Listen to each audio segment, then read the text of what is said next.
Sema Hanım hoş geldiniz. Hoş bulduk, teşekkür ederim. Siz bizim Almanya'dan gelen hastamızsınız. Yaklaşık bir sene önce size protez yaptık. Bir buçuk oldu. Evet.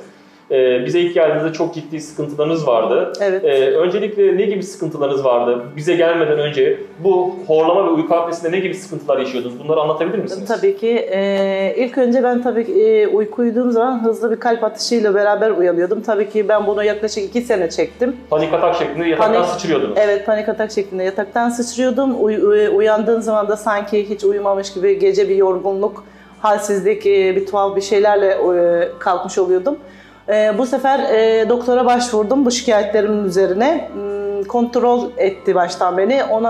Onun sebebiyetiyle Schlaf Labora dediğimiz orada uyku testini yaptı, uyguladı bana. Evet. Ve benim 1 saatin içinde 37 defa nefesimin durduğunun şeyini verdi. Evet, şöyle söyleyeyim ben, 30'un üstü ağır şiddetlidir, 37 demek yani siz ağır şiddetli bir uyku apnesi var. Çok şiddetli ve de çok tehlikeli olduğunu 51 saniye sonra nefes almaya başladığımı, bu sebepten dolayı maske takmam gerektiğini söyledi. CPAP maskesi. Aynen, onu aldım, yaklaşık 1,5 sene kullandım ve tabii ki bu benim için artık hani nefes almadan da çok bir kötü bir rüya gibi olmaya başladı. Sanki kabustu. Evet. Sanki artık yaşamım son buluyormuş gibi, ne bileyim. Hortumla yatmak. Hortumla yatıyorsun, gece sabah uyanıyorum, bir bakıyorum hortum boynuma dolanmış, ağlıyorum, üzülüyorum. Tabii bunun stresini yaşarken ben araştırma yapmaya başladım. Evet. İnternet sitesinde ve YouTube'da sizin şeyinizi buldum.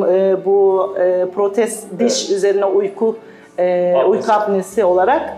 Ve sizin numaranıza ulaştım. Çok şükürler olsun size ulaştım. Buraya geldim.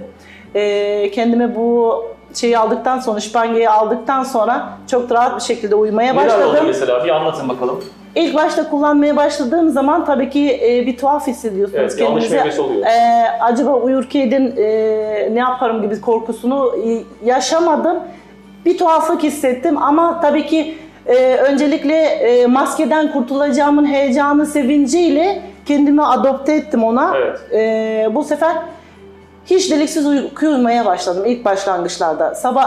Sabah uyandığım zaman vücudumu yavaş yavaş artık yorgunluk gitmeye başladı. Tabii ki ben yatarken ilk önce yattığım zaman ilk beşin aklıma gelen dişlik, yani şipange protezi takmadım. Her şey için üşenirim ama onun için gerçekten üşenmiyorum.